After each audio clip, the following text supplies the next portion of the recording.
Good morning and welcome back to another episode of the Tempest Rising podcast. This is episode 29 and it's called How to Do More of What You Love. So recently I've been talking a lot about the concept of suffering your way to success and the hustle mentality and how damaging that can be when you are pursuing your goals. When we're constantly fighting for what we want, we can find ourselves doing things out of desperation, out of the need to do it because it's something that we think is a requirement of achieving our goal. It's something that's going to bring us closer to that goal. And often that can lead to doing things that you don't like. Now, growing up, my dad always told me that people will always do two things. They will do what they want to do, or they will do what they have to do. And the reality is, in the pursuit of any goal, there are things that will need doing, and you're not going to necessarily want to do them, or you're not particularly good at them, and you don't have a desire to become good at them in order to do them. So it leaves you in a hard place. You need to get it done because it's a piece of the puzzle, but you don't want to do it. Now, my old mindset towards this would have been to suck it up and do it anyway, because suffering is part of the process and you have to do things you don't want to do because that is life. But as I have grown and things have shifted, I've come to realize that part of living better is not doing shit that you don't want to do. It's finding a way to do more of what you love and less of what you hate doing. And the secret to be able to do that is very simple. It just comes down to delegation. Now, I will openly admit to being a control freak, a perfectionist, OCD, all that kind of stuff. I like to do everything myself because it's how I've always done it. I like things done a certain way. And if they're not done that way, then it's extremely stressful. But I've come to realize that in doing that, it becomes impossible to enjoy the process of working something, and you kind of miss out on all the good things that you will achieve along the way. So as an example, I am terrible at graphic design. I absolutely hate it. If I try and design something, it takes me hours and it still looks terrible. I end up hating it. So what I will now do instead is I will pay someone else to do it for me. It's quicker, they benefit from it, and I don't have to do it. If I can delegate stuff, I will delegate it. When I put my book together, I didn't do it all on my own. I wrote everything in the book, but I had someone do a secondary edit on it.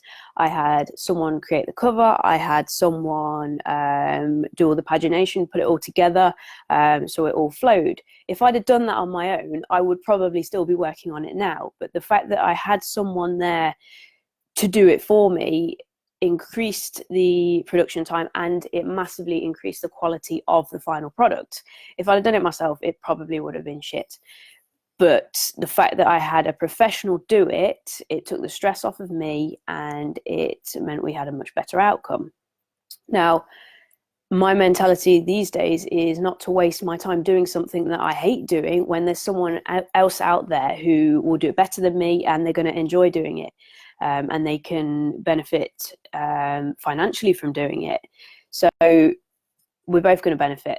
And there are going to be times where you may have to do something you don't like, but if you can delegate it, then do it. There are people out there who can do all kinds of things. There are people with amazing skill sets that if you give them a bit of money, they can get anything done for you. And it doesn't take anything away from you. It doesn't make you any less of a person. It doesn't make you any less skilled. It's just accepting that this is not a strength and it is not a valuable use of your time. If anything, it actually makes you better because you are giving someone else the chance to shine and to do the work that they love and to benefit from that. Now, obviously, cost can be a factor, but the way of considering that is in paying someone else to do something, you are effectively buying time. It's the only instance in life where time can actually be bought. I will happily buy time so that I can work on the things that I love. If I had done that book alone, it would have taken me hours. And the same goes for a bunch of the stuff within the Project Tempest program, the workbooks, the journal, some of the worksheets, all of these things whilst I created the written content for it, I had nothing to do with the design. I just told them what I wanted and they got it done. It makes life so much simpler, and it increases production rates, and it removes the stress from yourself. So never, ever, ever underestimate the power of delegation, because it can dramatically increase the quality of your life, because you will spend your time doing things that you love instead of things that you don't love so much. So as a call to action today, I want you to consider one thing that you could delegate. Write it down, and then consider who you could ask to do it. What can you ask someone else to do or pay them to do?